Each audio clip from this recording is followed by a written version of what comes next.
नमस्कार, मैं हूं नारायण शर्मा और आप देख रहे हैं AINS न्यूज़ 24 चैनल। आज की ताज़ा खबरें। भारत की पहली आदिवासी महिला राष्ट्रपति द्रौपदी मुर्मू बनी। द्रौपदी मुर्मू के निर्वाचित होने पर पूरे देश के आदिवासी समाज में खुशी की लहर दौड़ गई है। इधर अपने उम्मीदवार की जीत की खुशी में छत्तीसगढ़ भारतीय जनता पार्टी के नेताओं ने एक दूसरे को मिठाई खिलाई और जय स्तंभ चौक में आदिवासी नृत्य का आयोजन कर पटाखे भी फोड़े। देश की राष्ट्रपति के लिए एनडीए की उम्मीदवार श्रीमती द्रौपदी मुर्मू की जीत की खबर सुनने के बाद भारतीय जनता पार्टी के कार्यकर्ताओं में खुशी की लहर देखने को मिली। राजधानी रायपुर के एकात्म परिसर में भारतीय जनता पार्टी के नेताओं ने एक दूसरे को मिठाई खिलाई और अपनी खुशी का इजहार किया।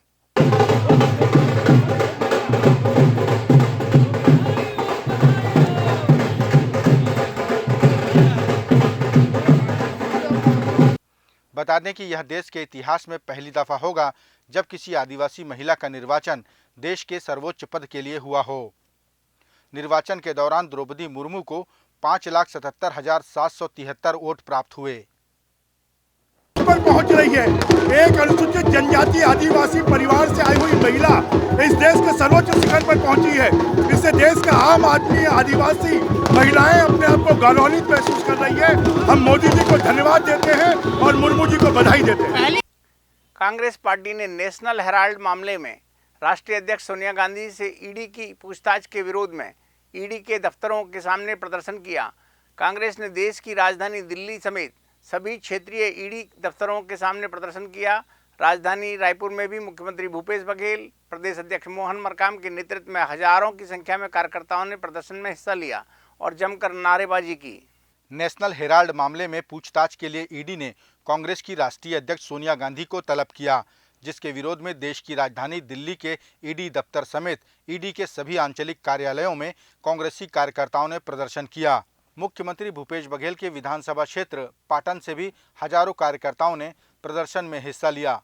बीजेपी की जो केंद्र की जो सरकार है वो कांग्रेस या विपक्ष पार्टी के ऊपर हमेशा ईडी, आईटी या सीबीआई इसका इस्तेमाल करता है। इस प्रकार से आज सोनिया गांधी जी को ईडी का बुलावा है, वो समन भेजा गया है, उसके विरोध में पूरे देश में कांग्रेस पार्टी इसका विरोध कर रही है और आज ईडी कार्यालय का रायपुर में घेराव है। उसके लिए पाटन क्षेत्र के हमारे जो कांग्रेस के कर्मठ जो कार्यकर्ता है वो सारे लोग ईडी ऑफिस को घेराव कर रहे हैं। जहां रायपुर के ईडी दफ्तर के सामने कांग्रेसी कार्यकर्ताओं ने जमकर प्रदर्शन किया।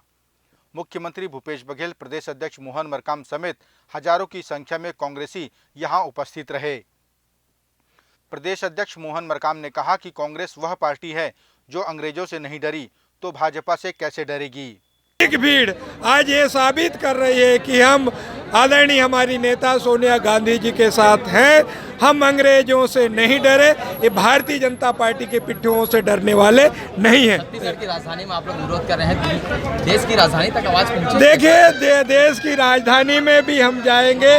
हम राहुल गांधी जी के साथ हम रह गए हैं। हम 5 दिनों तक 12-12, 17-17 घंटा हम लोग 12 बजे 1 बजे रात तक हम थानों में गुजारे हैं, तो हम दिल्ली की सड़कों में भी नजर आएंगे। इधर कांग्रेस के इस प्रदर्शन को भाजपा प्रवक्ता गौरीशंकर श्रीवास ने नौटंकी कहा। उन्होंने कहा कि अगर आपने कुछ नहीं किया तो फिर डर कैसा। कांग्रेस पार्टी के नेताओं की नौटंकी लगातार जारी है। इनके नेता पूरी तरह से भ्रष्टाचार और लूट खसोट में लिप्त है, इसलिए इस बात का इनको डर सता रहा है। तमाम प्रकार के हथकंडे अपनाए जा रहे हैं, जांच एजेंसियों में दबाव बनाने का प्रयास किया जा रहा है। अगर आप बेगुनाह हैं तो आपको डरने की आवश्यकता क्यों है? क्यों इस प्रकार का धरना प्रदर्शन करने की आवश्यकता पड़ रही है? क्यों यहाँ पर छत्तीसगढ़ की जनता को परेशान करने की आवश्यकता पड़ रही है? ये एक बड़ा सवाल है। चोर की दाढ़ी में तिनका स्पष्ट रूप से परिलक्षित हो रहा है। सोनिया गांधी के सामने नंबर बढ़ाने के लिए अपनी चाकरी की कवायद को बढ़ाते हुए कांग्रेस पार्टी के नेता निर्लज्जता का प्रदर्शन करते हुए छत्तीसगढ़ की राजधानी में जिस प्रकार का प्रदर्शन कर रहे हैं, कहीं न कहीं ये जग हंसाई के और हंसी के पात्र बन रहे हैं, उससे ज्यादा कुछ नहीं। छत्तीसगढ़ के मुख्यमंत्री भूपेश बघेल ने ईडी की कार्रवाई को एक पक्षीय बताया। उन्होंने आरोप लगाया कि ईडी सिर्फ उन्हीं राज्यों में कार्रवाई करती है जहां कांग्रेस की सरकार है। मुख्यमंत्री ने यह भी कहा कि ईडी में अगर दम है तो पूर्व मुख्यमंत्री डॉक्टर रमन सिंह और उनके पुत्र अभिषेक सिंह पर कार्रवाई करके दिखाए। ये दोनों भी तो पनामा मामले में लिप्त हैं। इसके साथ ही उन्होंने नान घोटाले की भी जांच किए जाने की मांग उठाई। छत्तीसगढ़ के मुख्यमंत्री भूपेश बघेल ने ईडी की कार्रवाई को एक पक्षी बताते हुए कहा कि ईडी सिर्फ उन्हीं राज्यों में कार्रवाई करती है जहां भारतीय जनता पार्टी की सरकार नहीं है। उन्होंने खुले तौर पर कहा कि पूर्व मुख्यमंत्री डॉक्टर रमन सिंह और उनके बेटे अभिषेक सिंह के पनामा घोटाले की जांच ईडी क्यों नहीं करती। साथ ही मुख्यमंत्री ने नान घोटाले में दर्ज एफआईआर का जिक्र करते हुए ईडी को भाजपा की जांच एजेंसी कहा। और मैं ईडी के अधिकारियों से कहना चाहता हूँ, अपने घर में जाएं तो अपने बीवी बच्चों से आंख मिला के बात करो, बताओ कि तुमने क्या कार्रवाई की है हिम्मत तो बताए। आज आपने शपथ ली है तो भारतीय जनता पार्टी शासित राज्यों में क्यों कार्रवाई नहीं करते। छत्तीसगढ़ में भी रमन सिंह और उसके बेटे ने पनामा में गड़बड़ी की है, उसकी जांच क्यों नहीं करते। नान के एफआईआर इनके पास है, क्यों नहीं कार्रवाई करते। यहाँ लाखों करोड़ों लोगों का पैसा चिट फंड कंपनियों में जमा है, हजारों करोड़ रुपया उसमें मनी लॉन्ड्रिंग हुई है। इसकी जांच ये कब करेंगे। छत्तीसगढ़ में क्यों नहीं करते इस जांच। हिम्मत तो जांच करके बताए, क्योंकि भारतीय जनता पार्टी जुड़े हैं, उसके पूर्व मुख्यमंत्री इसलिए जांच नहीं करेंगे। और कांग्रेस के नेता हैं, अरे सोनिया गांधी जिन्होंने प्रधानमंत्री के पद एक बार नहीं दो बार ठुकराया, उस महिला को 90 करोड़ के लिए 90 करोड़ की राशि वो भी कांग्रेस पार्टी के पैसा है, नेशनल हेराल्ड को दिया गया है, उस चेक में दिया गया है। 10 साल में 100 किस्तों में 90 करोड़ रुपया दिया, उसके पूरा ऑडिट हुआ है। अब उसमें आप अपराधी बना रहे हैं, ये तो घटिया राजनीति है। और ये अधिकारी लोगों को जमीर को भी मैं जगाना चाहता हूं। क्या आप इसीलिए नौकरी कर रहे हैं, किसी एक दल को लाभ पहुंचाने के लिए, दूसरे दल के लोगों को बदनाम करने के लिए, पार्टी को बदनाम करने के लिए आप नौकरी कर रहे हैं। इनकी आत्मा में झकझोरना चाहता हूं, वो आत्मचिंतन करें कि वो कार्रवाई कर रहे हैं, इसलिए सही कर रहे हैं कि नहीं कर रहे हैं। छत्तीसगढ़ राज्य महिला आयोग की अध्यक्ष के रूप में डॉक्टर किरणमयी नायक ने 2 साल पूरे किए। इस मौके पर उन्होंने मीडिया के सामने अपने 2 साल के कार्यकाल का लेखा जोखा प्रस्तुत किया। किरणमयी नायक ने बताया कि इन 2 वर्षों में त्वरित न्याय और शीघ्र न्याय का मूल मंत्र अपनाते हुए लगभग 6000 परिवारों को न्याय दिलाया। छत्तीसगढ़ राज्य महिला आयोग में अध्यक्ष के रूप में डॉक्टर किरणमयी नायक ने 2 वर्ष का कार्यकाल पूर्ण कर लिया। किरणमयी नायक ने बताया कि इन 2 वर्षों में उन्होंने एक अच्छी टीम के साथ 2737 मामलों की सुनवाई की, जिसमें 846 मामलों को पूरी तरह नस्तीबद्ध करते हुए 6000 परिवारों को न्याय दिलाया।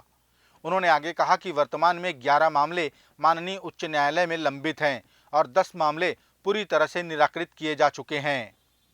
इसमें 2737 मामलों की हम सुनवाई कर चुके हैं और 846 मामले पूरी तरह नस्तीबद्ध हो चुके हैं। लगभग 6000 परिवारों को हमने अपनी सुनवाइयों के माध्यम से रिलीफ पहुंचाई है।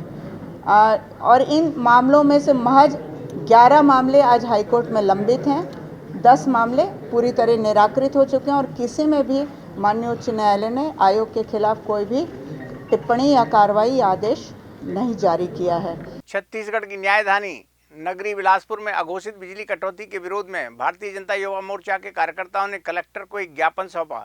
युवा मोर्चा के जिला प्रभारी दीपक सिंह ठाकुर के नेतृत्व में दर्जनों कार्यकर्ताओं ने राज्य सरकार के खिलाफ नारेबाजी की और सरकार के सरप्लस बिजली के दावे को खोखला दावा करार दिया। बिलासपुर नगर में अघोषित बिजली कटौती के विरोध में भारतीय जनता युवा मोर्चा के सदस्य कलेक्टर को ज्ञापन देने पहुंचे।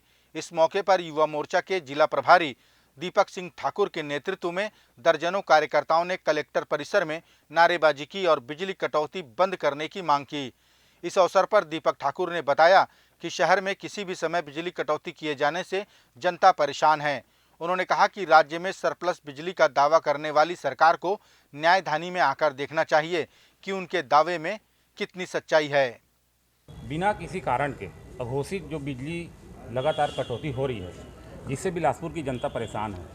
ठीक सुबह जब टेप नल से लोग पानी भरने के लिए तैयार रहते हैं, लाइट चले जाती है, समय लाइट जाती है। शाम को शहर की स्ट्रीट लाइट जलती नहीं है, जैसे शाम होने के बाद बंद हो जाती है, और कहीं जलती है तो डीजे लाइट जैसे जल रही है।